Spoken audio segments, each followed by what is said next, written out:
നമസ്കാരം. ഫുക്രിയിലേക്ക് സ്വാഗതം. ലോകകപ്പിൽ കൊളംബിയയ്ക്ക് ജയം.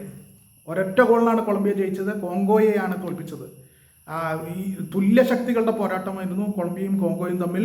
പോർച്ചുഗലിനെ 1-1 സമനിലയിൽ പൂട്ടിയതിൻ്റെ ആവേശവുമായി വന്ന കോങ്കോയ്ക്ക് പക്ഷെ കൊളംബിയയുടെ അടുത്ത് ഒരു ഗോളിന് തോൽക്കേണ്ടി വന്നു.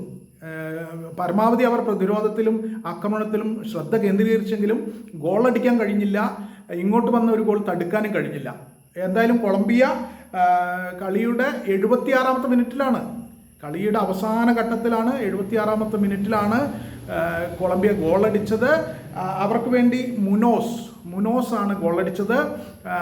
മുനോസിൻ്റെ ആ ഗോൾ മാത്രമാണ് ഇരു ടീമുകളെയും വേർതിരിച്ച് നിർത്തുന്ന ഘടകം. ബാക്കി എല്ലാ അർത്ഥത്തിലും തുല്യശക്തികളുടെ പോരാട്ടമായിരുന്നു. പ്രത്യാക്രമണങ്ങൾ കണ്ട, പ്രതിരോധം കോട്ടകെട്ടി കാത്ത, അങ്ങനെ തന്നെ പറയണം, രണ്ട് ടീമുകളെയാണ് കണ്ടത്. അതിൽ 76-ാമത്തെ മിനിറ്റിൽ കിട്ടിയ അവസരം മുനോസ് അടിച്ചതോടെ കൊളംബിയ 3 പോയിന്റ്, വിലപ്പെട്ട 3 പോയിന്റ് നേടി.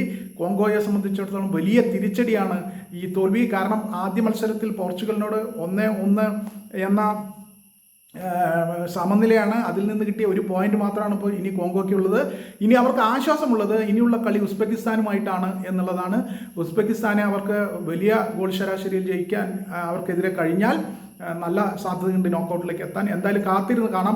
കൊളംബിയ ഇപ്പോൾ ഈ മത്സരം ജയിച്ചിരിക്കുന്നു. മുനോസിൻ്റെ ഗോളിൽ കൊളംബിയ ഈ മത്സരം ജയിച്ചിരിക്കുന്നു.